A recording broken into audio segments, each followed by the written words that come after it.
I've been able to make it to the top 10 for R&B and pop. And so for Los Angeles, been able to do festivals and just shows here in Los Angeles on a consistent basis, and even across the country, where I get requests to perform and to, just really be able to share my music.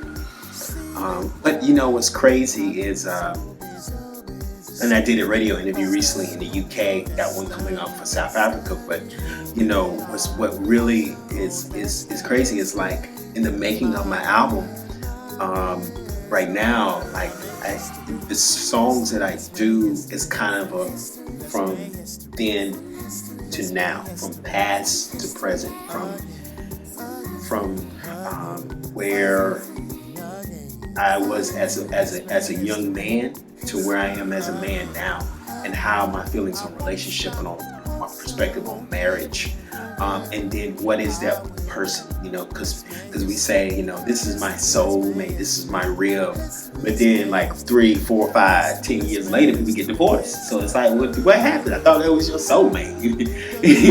Thought you couldn't like ever live without that person. What happened? So I just wanted to do an album that was a type of body of work that deals with kind of finding that person, to falling in love with that person, to staying committed to that person.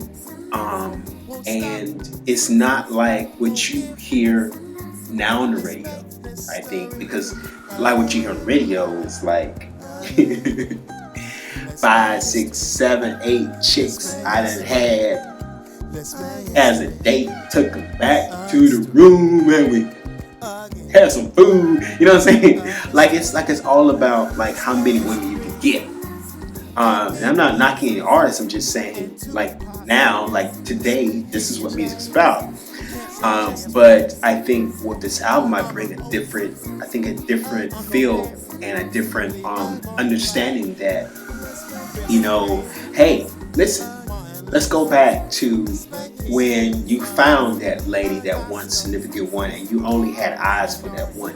Not that I don't talk about like, romance. I don't talk about like, other things that go along with that process. But in this album, I deal with being committed and trying to be committed, to that one person, and then what that one person can do, and once again, like personal experiences that I've had into like leading up to finding that person, and in all actuality, I'm not there yet. I don't think I've found that significant, that just one.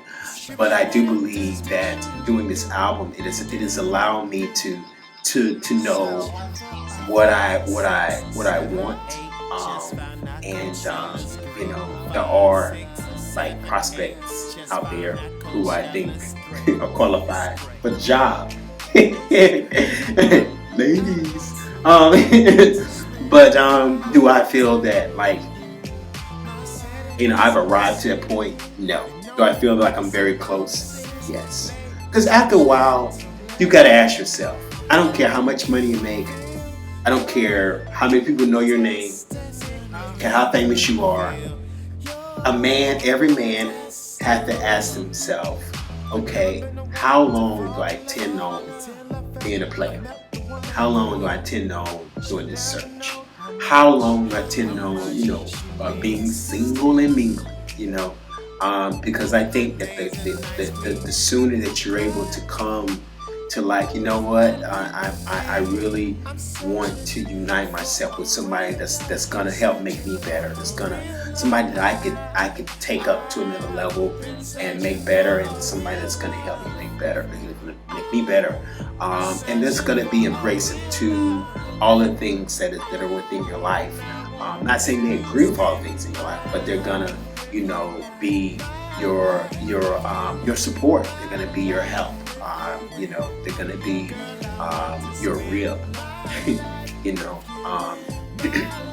So yeah. So I think you know. And that was another reason why, because we originally had named the album Married to the Music, but I changed it in the early this year to like Married to One, because it's like, look, like you can only be able to, you know, hey, like you can only be able to, you know, you give it one life. And so, you know, I feel that you should really decide in your life, like, okay, so how long do you really intend on going without actually committing to something or someone, you know. And I think that commitment shows a sign of maturity, you know, even when it comes to love. So yeah, so you know, that's how the name came about. And I'm getting kind of tired of my mom. Every time we have a conversation, she keeps saying, you know, well, that's great and all. I could be like, Mom, you know what? I just like won the Grammys.